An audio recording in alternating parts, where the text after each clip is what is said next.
रोहन और सीमा की नई नई शादी हुई थी। घर में ससुर यानी कि रोहन के पिता सुधीर जी और वे दोनों बस 3 ही लोग थे। इस घर को रोहन के माँ बाप ने जीवन भर पाई पाई जुटाकर बड़ी मेहनत और अरमानों से बनाया था। वरना आज के समय में मुंबई में घर बनाना तो दूर की बात है, किराए पर लेना भी बहुत बड़ी अचीवमेंट से कम नहीं है।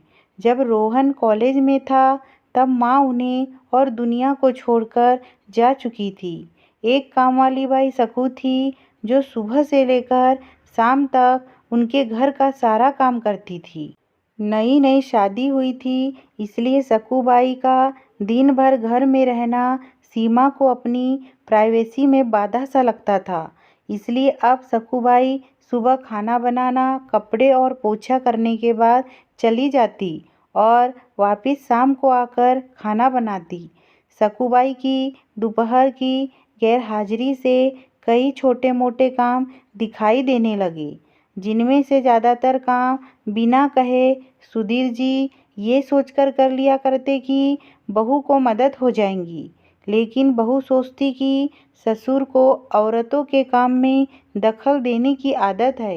एक दिन मौका देखकर सीमा ने रोहन से कहा, क्यों ना हम बाबूजी को वृद्धाश्रम में भेज दें।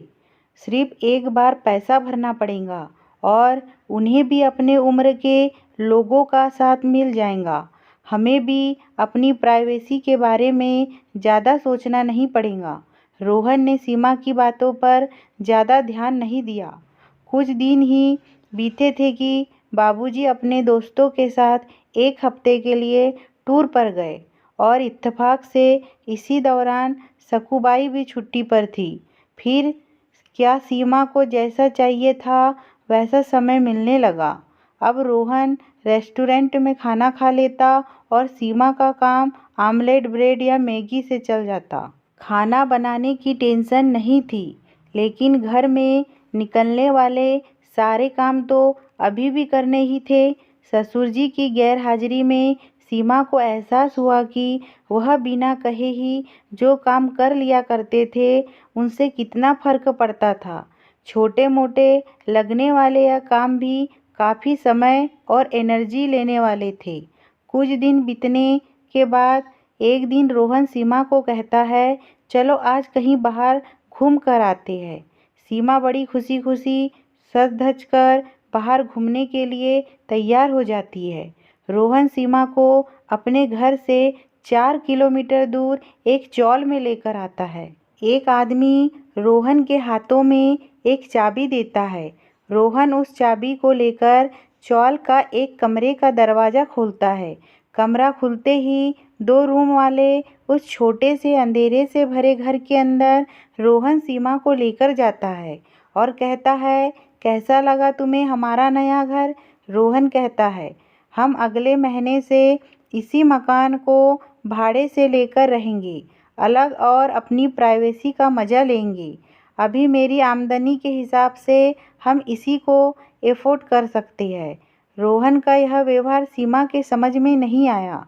वह चौंकते हुए कहती है, हमारे पास अपना इतना बड़ा घर तो है, फिर क्यों हम भाड़े से रहेंगे? रोहन उसे टोकते हुए कहता है, सोच समझकर बोला करो, वह हमारा घर नहीं है, वह माँ बाबूजी का घर है। तुम्हारे पास 1 महीना है सोचने के लिए कि तुम्हें आगे क्या करना है। दोनों वहाँ से वापस अपने घर लौट आते हैं।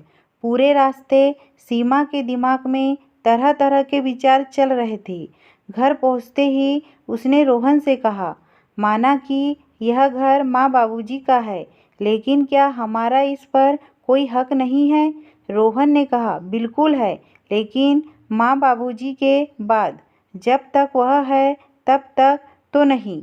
अगर तुम्हें हक समझ में आता है तो तुम्हें जिम्मेदारियां भी समझ में आती होगी। सिर्फ हक के बारे में सोचकर और अपनी जिम्मेदारियां भूलकर स्वार्थी होना क्या भला अच्छा होता है? सीमा के पास रोहन के इस सवाल का कोई जवाब नहीं था। वह सोचने लगी कि उसने अपने क्षणिक सुख के स्वार्थ के लिए इतने नीचे गिर कर ऐसी घटिया सोच अपने दिमाग में आने दी, उसे मन ही मन पछतावा होने लगा। सीमा रोहन से बोली, मुझे माफ़ कर दीजिए, मैं सच में स्वार्थी हो गई थी, मुझसे बहुत बड़ी गलती हो गई। रोहन बोला, तुम्हें पछतावा हुआ, मेरे लिए यही काफ़ी है, मैं तुमसे नाराज़ नहीं हूँ। बेटे और बहू का यह वार्तालाप सुधीर जी दरवाजे पर खड़े होकर सुन रहे थे। उन्होंने आसमान की तरफ देखा और बोले, भाग्यवान तुम धन्य हो जो तुमने ऐसे बेटे को जन्म दिया। उन्होंने दरवाज़ा खटखटाया। बहू ने दरवाज़ा खोला तो उनके हाथों में पकड़ी थैली से गरम गरम समोसों की सुगंध उनको आने लगी। ससुर ने अपनी बहू से कहा, वो कोने वाले हलवाई के पास से लाया हूँ, तुम्हें बहुत पसंद है ना। सीमा को अपने ससुर के प्रति विचार और ससुर के उसके प्रति प्यार, उन दोनों का फर्क समझ में आते ही उसकी आंखों में पश्चाताप के आंसू और चेहरे पर अपने परिवार के प्यार के कारण मुस्कान आ गई। इंसानी दिमाग में दिन भर में हजारों विचार आते हैं, कुछ अच्छे कुछ बुरे, लेकिन किसी भी विचार को शब्दों में परिवर्तित करने से पहले उनको समझना बहुत ज़रूरी है। अक्सर विचार और वास्तविकता एक दूसरे से मेल नहीं खाते। हमारे बुजुर्ग जो हमें बोझ लगते हैं, जिनसे हम बात बात पे चिढ़ जाते हैं, और ऐसा इसलिए होता है क्योंकि हम स्वार्थी होकर सोचते हैं और हम उनके योगदान को समझ नहीं पाते। वह हमारे जीवन में बहुत अहम किरदार निभाते हैं।